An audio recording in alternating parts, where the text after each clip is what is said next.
माहिती तुमच्यासाठी. सरकारी योजना, भरती, शिक्षण, बँकिंग आणि महत्त्वाच्या अपडेट्ससाठी आजच सबस्क्राईब करा. नमस्कार मित्रांनो, नियमित कर्ज फेडणाऱ्या शेतकऱ्यांसाठी मोठी अपडेट समोर आली आहे. 2 लाख रुपयापर्यंत दिलासा मिळू शकतो असे संकेत मिळाले आहेत. पण सरकारने नेमकं काय सांगितलं आहे आणि हा निर्णय झाला आहे की अजून फक्त आश्वासन आहे?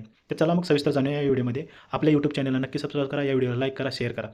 तर आझाद मैदानावर किसान सभेच्या वतीने राज्यव्यापी शेतकरी मोर्चा काढण्यात आला. या मोर्चात राज्यातील 21 पेक्षा जास्त जिल्ह्यातील शेतकरी सहभागी झाले होते. या मोर्चामध्ये नियमित कर्जदार शेतकऱ्यांना 2 लाख रुपयापर्यंत प्रोत्साहन निधी किंवा दिलासा देण्याची प्रमुख मागणी करण्यात आली.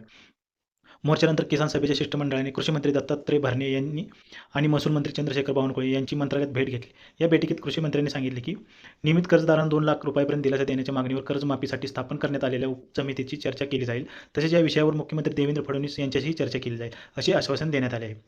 सध्या 2 लाख रुपयांची कोणतीही अधिकृत घोषणा किंवा शासन निर्णय झालेला नाही. आत्तापर्यंत सरकारने फक्त या मागणीवर सकारात्मक विचार करून चर्चा करण्याचे आश्वासन दिले आहे. म्हणून सोशल मीडियावर फिरणाऱ्या 2 लाख मंजूर अशा बातम्यांवर विश्वास ठेवू नका. या बैठकीत पीक विमा योजनेचे जुने निकष पुन्हा लागू करावेत.